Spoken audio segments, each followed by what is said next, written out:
देश के इतिहास में रेलवे प्रोजेक्ट्स की अगर हम बात करें तो कॉम्प्लिकेटेड प्रोजेक्ट्स की कमी नहीं है। हमने कई सारे डिफिकल्ट घाट प्रोजेक्ट्स बनाए, हमने पम्बम जैसे ब्रिजेस बनाए, लेकिन इसमें भी अगर कोई लेटेस्ट और एक कॉम्प्लिकेटेड प्रोजेक्ट शामिल हो रहा है तो वो है Udhampur Srinagar Baramulla new rail line project, जहां पर चेनाब जैसे दुनिया के सबसे ऊंचे रेलवे ब्रिजेस है, अंजनी खड़ जैसे देश के पहले केबल स्टेड रेलवे ब्रिजेस है और इसकी वजह से ये एक इंजीनियरिंग मावल है। बोला जा रहा था कि जब ये प्रोजेक्ट खुलेगा तो श्रीनगर जैसे इलाकों से इंटीरियर कश्मीर वैली से देश की कनेक्टिविटी स्ट्रांग हो जाएगी। लोग डायरेक्टली ट्रैवल कर पाएंगे श्रीनगर और कश्मीर वैली से सीधे देश के किसी भी हिस्से के अंदर। और रिसेंटली सरकार ने ये लाइन पूरी करके इसके ऊपर टेस्टिंग भी शुरू की। कई ट्रेन हमें दौड़ते हुए नजर आए, इनफैक्ट लेटेस्ट हमें एक वंदे भारत भी दौड़ते हुए नजर आई और इसलिए लोग इंतजार कर रहे हैं कि कब उन्हें देश के किसी दूसरे शहर से सीधे श्रीनगर जाने का चांस मिलेगा। लेकिन ये चीज होने नहीं वाली, क्योंकि रेलवेज करने ये वाला है कि कोई भी डायरेक्ट ट्रेन श्रीनगर तक नहीं चलेगी दूसरे शहर से और आपको कटरा तक आना पड़ेगा किसी दूसरी ट्रेन से, जहां पर आप ट्रेन चेंज करोगे श्रीनगर जाने के लिए। और ऑब्वियसली ये बहुत इनकन्वीनियंट है। ऐसा क्यों किया जा रहा है? और सिक्योरिटी रीजंस बताए तो जा रहे हैं, और एग्जैक्टली ये सिक्योरिटी रीजंस आते कहां से है जो कि ट्रेन चेंज करने से चले भी जाते हैं? इसके बारे में आज की वीडियो में मैं आपको बताऊंगा, तो शुरू करते हैं।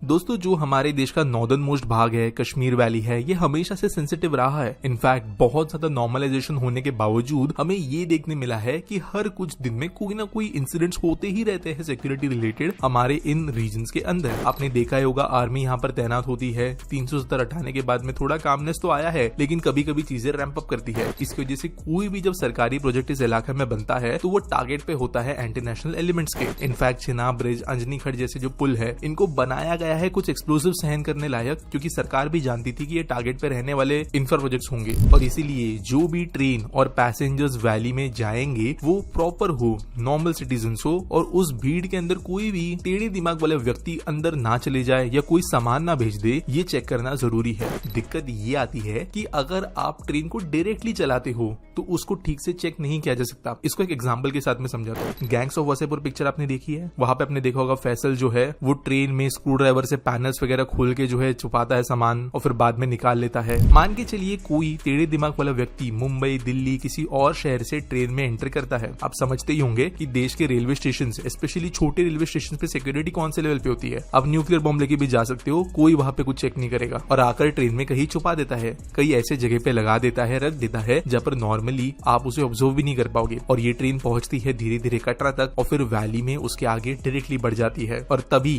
जो ये एंटी नेशनल एलिमेंट है, अगर उस सामान का इस्तेमाल करने का डिसीजन लेते हैं या वैली तक कोई सामान पहुंचा भी देते हैं तो ऑब्वियसली देश के लिए अच्छी बात नहीं है। लेकिन आपके दिमाग में इसकी वजह से दो सवाल आएंगे। पहली बात ये, तो फिर ट्रेन चेक कर लो ना कटरा में। और दूसरी बात ये कि ट्रेन अगर आप चेंज कर रहे हो कटरा में तो ऐसे तो हो सकता है कि जो पर्सन गलत इंटेंशन के साथ में आया है वो सेम हरकत कटरा से लेके आगे वाले सेक्शन में भी करे। तो यहाँ पर थोड़े न्यूएंसेस को समझते हैं। देखो, पैसेंजर जो है ना, ये एक सेंसिटिव कार्गो है। आपको ये बात पता होगी कि मालगाड़ी को जो है 8-10 घंटे जो है रुका दिया जाता है साइडिंग्स पे, ताकि पैसेंजर ट्रेन को प्रायोरिटी मिल सके, क्योंकि वहां पर कोई कंप्लेंट नहीं कर सकता, किसी को वहां पे खाने पीने की जरूरत नहीं है, वहां पर कोई बीमार नहीं पड़ेगा, वहां पे किसी को कहीं टाइम पे नहीं पहुंचना है, एटलीस्ट एग्जैक्ट टाइम पे नहीं पहुंचना है। और इसकी वजह से कार्गो को जो है काफी हद तक टाइम इनसेंसिटिव हम कह सकते हैं। लेकिन पैसेंजर्स के साथ ऐसा नहीं है। 1 से 2 घंटे का डिले भी बहुत बड़ा इनकन्वीनियंस होता है। इनफैक्ट अगर 3 घंटे से ज्यादा कोई ट्रेन रुक गए किसी स्टेशन पे, थोड़ा बहुत बवाल होना शुरू हो जाता है। लोग जो है अलग अलग चीजों के जरिए अपना विरोध प्रकट करना शुरू करते हैं और एक ट्रेन को प्रॉपर्ली सिक्योरिटी स्क्रीन करने के लिए बहुत समय की जरूरत पड़ती है। मान के चलो कि कोई ट्रेन पूरे इंडिया में ट्रैवल करने के बाद आती है कटरा में, तो यहाँ पर आर्म फोर्सेस का इलाका शुरू हो जाता है तुरंत जम्मू के बाद, जिसकी वजह से आर्मी की रिस्पॉन्सिबिलिटी रहेगी ट्रेन को चेक करने के लिए। अब जो पैसेंजर पहले ही ट्रैवल करके आ रहा है वो 8-10 घंटे रुक नहीं पाएगा कटरा में जब तक एक प्रॉपर सिक्योरिटी स्क्रीनिंग नहीं होती। तो एक सिंपलिस्टिक स्क्रीनिंग के अलावा कोई ऑप्शन बचेगा नहीं, यानी बस ऊपर ऊपर से चीजें चेक करनी पड़ेगी। जैसे कोई सेंसिटिव दिखता है, किसी पे शक आता है तो उसका बैगेज वगैरह चेक करना पड़ेगा। लेकिन जो है 1-2 घंटे के समय में हमारे आर्म पर्सनल पूरे ट्रेन को ऊपर से नीचे, पैनल्स के अंदर, हर किसी का लगेज वगैरह जो है, स्पेशली ट्रेन के अंदर जब पैसेंजर्स होंगे तब चेक नहीं कर पाएंगे। और ये एक लूप होल बना देता है उन लोगों के लिए जो गलत इंटेंशन से ट्रैवल कर रहे हैं। ट्रेन को अगर ठीक से चेक करना है तो कई गुना ज्यादा समय लगेगा या पैसेंजर्स को डी बोर्ड करना पड़ेगा, जो कि एक और लेयर ऑफ इनकन्वीनियंस ले आता है। और कटरा में ट्रेन चेंज करना इनमें से कई सारे प्रॉब्लम्स को सॉल्व करती है। वो कैसे समझते हैं? देखो, पहली बार जब आप कटरा से ट्रेन चेंज करोगे श्रीनगर जाने के लिए तो आपको एक सिक्योरिटी स्क्रीनिंग में से गुजरना होगा। जैसे आपने एयरपोर्ट पे देखा होगा, आपके बैगेज को स्कैन किया जाएगा, आपको चेक किया जाएगा। अगर आप डाउटफुल दिखते हो, सस्पिशियस दिखते हो तो सवाल जवाब भी हो सकते हैं। और इसकी वजह से एक बहुत बड़ा जो फैक्टर है सिक्योरिटी का, वो क्लियर अप हो जाता है। हालांकि ये प्रोसेस भी टाइम लेगा, जहां पर हो सकता है घंटे भर का समय आपको लगे, लेकिन ये आर्म फोर्सेस के लिए काफी बड़ा हेडेक कम कर देता है। अब बात करें ट्रेन की, अगर ट्रेन में कोई चीज छुपाई जा रही है, लगेज में नहीं,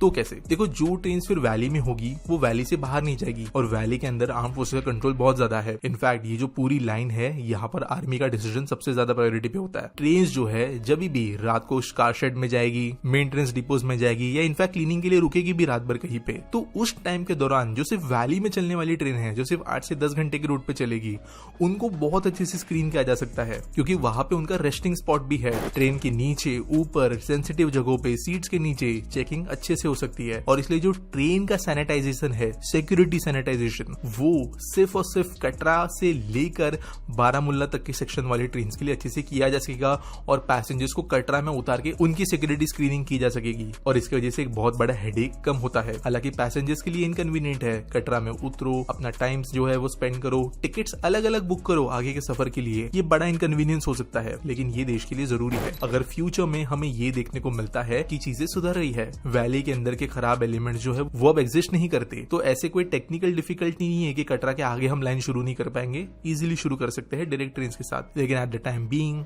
देश के लिए ज्यादा जरूरी है ये एक स्टॉपेज ऐड करना, ताकि सब चीजें सेफली हो सके। उम्मीद करता हूं आपको वीडियो समझ में आई होगी। कोई डाउट्स हो तो मुझे कमेंट सेक्शन में जरूर पूछना। वीडियो पसंद आई होगी तो लाइक करना, सब्सक्राइब करना चैनल को, और मिलेंगे अगले वीडियो में। वीडियो थोड़ी सी आगे बढ़ी थी ना, तो मुझे जो थोड़ा बहुत जो है वो आइडिया हो गया था कि भाई कश्मीर की जो सेंसिटिविटी है उसको लेकर जो है ना, जो ट्रेन है वो कटरा से जो है आगे जो है वो अलग जो है वो चलाई जाएगी।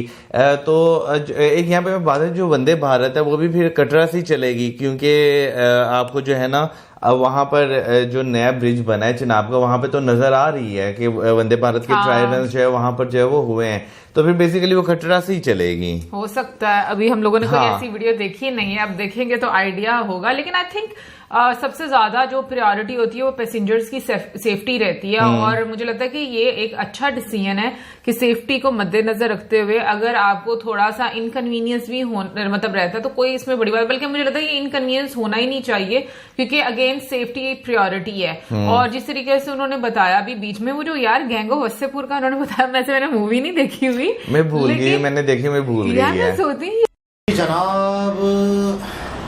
सभी लोग कटरा आए थे, जितने भी ब्लॉग्स वगैरह देखे कटरा से जम्मू कश्मीर जिक्र कर रहे थे, तो अभी एक लॉजिक पता चली। तो मेरे ख्याल में बहुत अच्छा डिसीजन है। और कहाँ से सोचते हैं, जहाँ से सबकी सोच खत्म होती है वहाँ से सोचना स्टार्ट करते हैं। सिक्योरिटी हो या एंटरटेनमेंट हो या डेवलपमेंट हो, कहाँ से सोचते हैं कि यार देखिए सिक्योरिटी है तो बाकी मतलब है कि आप लोग डायरेक्ट ही ट्रेन दे सकते थे किसी भी शहर से। उससे ये होता कि चेक एंड बैलेंस वाला मामला आता तो जाहिर सी बात है कि वहाँ पर टाइम लगता और वहाँ से लोग शिकायतें शुरू कर देते। जो चीज़ होनी थी उसका पहले से ही सोल्यूशन निकाल लिया, संविधान ढूंढ लिया गया, कोई हल निकाल लिया गया कि नहीं यार ऐसी ट्रेन जो पहले से मौजूद है उसकी चेकिंग वैसे हो चुकी होगी, पब्लिक ने वैसी ट्रेन में घुसना है तो घुसते हुए जैसे एयरपोर्ट के अंदर होता है। वीडियो वाकई बहुत अच्छी है, इंफॉर्मेटिव वीडियो है। और ट्रेन्स जो है ना वो मैंने आपको पहले वीडियो के स्टार्ट में बता दिया था कि कुछ जगह के अंदर सिग्नल्स नहीं आते, सिक्योरिटी इशू। अब कुछ जगह से जो है वो ट्रेन लाइन भी नहीं चल रही, सिक्योरिटी इशू। तो सिक्योरिटी इशू को लेते हुए जो है ना, मतलब अब देखिए लोगों की सिक्योरिटी जो है वो आर्मी के ऊपर होती है। अब कोई भी कंट्री है उसके लोगों की सिक्योरिटी के सारा भार वजन जो होता है ना वो आर्मी के कंधों के ऊपर होता है।